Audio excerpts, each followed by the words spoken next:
All right, friends, good morning. Good morning in the Hi. Philippines. Good evening here in the US. Today Yeah. I'm catching up with Ray Prado, my former missionary pal in Cebu East Mission. Welcome to my Yes. podcast, Ray. Thank you for the invite and thank you uh, for this opportunity to be with you in your podcast. All right. Before we'll dive in, Ray, can you introduce yourself briefly? Okay. I'm Brother Ray Prado. Uh, uh, I also served in Philippine Cebu East Mission from October 1987 to October 1989. About 2 years of my mission. Married to Ana Cristina Prado. Then I have three children. Uh, One is already married, and my second child is still single. They are both working abroad. My eldest is in Boston, Massachusetts. Then Uh, my second, si Kino, he's working in Canada, Whitehorse, Yukon, Canada. oh, Then what I have with me is my youngest son still mhm. studying, taking up political science. And then I live in Quezon City, boundary of Quezon City and Manila. All right. I belong to Manila Philippine Stake under Pino Ward. All right. Thank Yeah. you for that short introduction, Ray. Can you relate to us your missionary experience in the Philippine Cebu East Mission? Sure. As I uh, told you a while ago, I was called to serve in the Philippine Cebu East Mission on way back October 1987, October 19, 1987. Then my first area was in Katarman. I was then a companion to Elder Bailon. Mhm. If you are familiar with him. Then after that, I think 4 months ako doon sa Katarman. Then I was transferred to Carigara, Leyte. Uh, Naging companion ko si Elder Flores and Elder Dan Villanueva. Okay. Okay, then third area ko sa Cebu, Bogo, Cebu. Naging companion ko doon si Elder Tumangel. At saka then doon na umikot yung aking mission. I think I stayed up in Bogo, Cebu for about 6 months, I guess. So marami kami mga Okay. experience doon sa Bogo, Cebu. Na-organize namin ng maayos ang missionary work. And then part of that yung mga natutunan namin sa aming mga mission leaders, particularly sa inyo, you being our AMS at that time with Elder Anderson. Understand. Okay. Anderson, ay, Yeah. so, lalo yung anong be a real friend ba yun? Anong pan yun? Yung tarpaulin na Yeah. inaano? Ang ganda nun eh. Uh-huh. So nagamit namin yun. Marami kaming nakilala ng mga investigators.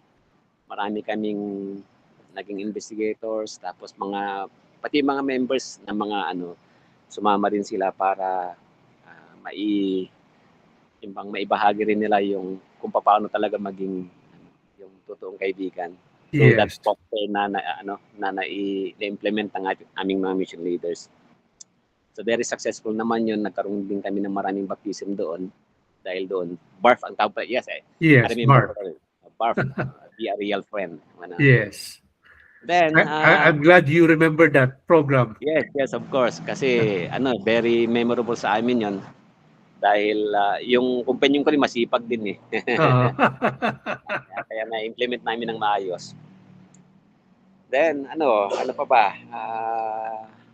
yun yung mga experiences ko sa Cebu East Mission. Nung yung remaining, I think 4 months of my mission, that was the time that Naga Mission was organized. Then I was there in the Bicol area. So I end up my mission in the Philippines Naga Mission. Okay. So This was in 88, 1988? yes. Okay. 89 na yun. 89 na actually. 89 na pala, 89. Yeah. Ano, para sa akin napaka-fruitful yung aking experiences sa both mission sa Cebu East as well as yung sa Naga Mission. Pero ang pinakamarami kong mapisan talaga, of course sa tulong din ng mga members at saka yung aking mga naging trainers din, mga naging companions ko sa parting Cebu East Mission na until now, minsan nakikita ko pa sila pag nakita-kita dito sa temple. They are now in their yung marami silang mga callings na rin sa simbahan. Yung iba nagsiserve sa stake. It is nakakatuwa kasi at yung mga iba na somehow yung mga tinuruan namin na as if we just planted the seeds and yet the other missionaries who came in then harvested yung seeds na aming napula.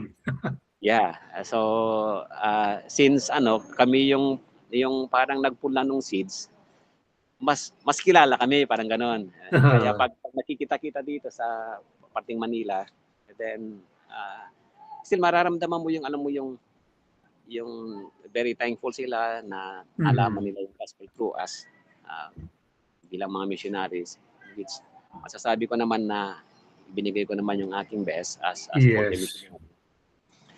So, and with that, I was blessed kasi naging wider yung aking vision. Nagkaroon ako ng magandang perspective in life na sabi kong gano'n siguro yung mission experiences natin, yun ang isa sa mga nagbigay ng kwan sa akin din para mas matap ko pa yung aking potential, ma-discover ko pa ang mas marami pang potential na it is in me. Yes. Which totoo naman, nagbunga naman. At very thankful ako sa mission ko, especially sa mga naging mission leaders ko. Yeah. Kailan ka nga umuwi? Umuwi ako ng October 1989. Okay. Then I end up the mission nga sa Naga Mission. Thank you so much for sharing your missionary experience with us. Can you tell us or relate to us your life after our mission until today? Just the highlights. Highlights. Okay. So right after my mission, I went back to school. I took up education. Then after my schooling, I nagturo rin ako for about a year. Then I resigned from my job. From my job. Then I tried my luck here in Manila. So luckily I landed I can say that it's a productive employment. I was employed in a bank. So 26 years ako sa bangko. Okay. Until I availed ng yung early retirement. Yeah. Then of course, dito ko rin nakita yung aking wife dito sa Manila. Kaya yun yung simula na nagkaroon kami ng 3 anak. And then so far naman yung aking panganay nag-serve na rin ng mission, married to a wonderful man, and they are now living in Boston, Massachusetts. Yung eldest yung professional teacher sa Boston. Ang second ko naman, siya ay nasa Canada. Hindi siya nakapag-serve ng mission, yet malapit pa rin yung puso niya sa church. Tapos yung sa ngayon, yung bunso namin ang kasama namin. So 3 lang kami sa bahay. So masasabi ko na ang malaking factor kung bakit yung masasabi ko na marami akong napagdaran, masasabi ko na rin siguro na naging productive din sa sa buhay ko ay yung influence ng mission. I owe it to my mission experiences. Na it made me a man, as I say. So, did you serve also some church calling, right? Ano yung mga pinagdaanan mo ng mga callings? I became yung Elders Quorum president. I became a bishop. And then, nag-serve din ako sa Stake High Council, sa Stake Sunday School. And then, as counselor also sa Stake. Stake Sino yung president nyo? Tapos yung huli kong, ang aming president si President Andrada. Okay. Andrada. Tapos yung huling calling ko sa area as auditor. So, nagbibigay kami ng mga training sa mga stake leaders, stakeholders, sa buong Manila mission kasi yun ang aking assignment. Okay. Then I was just released last month as sa area. So ngayon, plain ako ngayon, Sunday school teacher. Okay. So medyo challenging kasi maganda yung kan ngayon, yung team natin about sa Old Testament. So, nag-enjoy naman ako. So ayun. And then ano yung mga current engagement, like you work in the temple right now, di ba? Yes, oo. Bali magwa 1 year na rin ako na nag-work dito sa temple. Bali twice a week ako nag-duty sa temple. So while naka-duty sa temple, meron din ako ng maliit na business. Unfortunately, hindi nag-succeed. Yung nagtayo ako ng 2 bake shop. Pero we just closed it nung last November kasi medyo mabigat yung competition. Then sa ngayon, consultant ako sa company ng aking pinsan. Yung about English tutorial, which is malaki naman na yung ayun, yun yung pinagkakaabalahan ko. Tapos full time ako sa bahay, tagaluto, tagahatid. Ganon yung mga activities ko ngayon.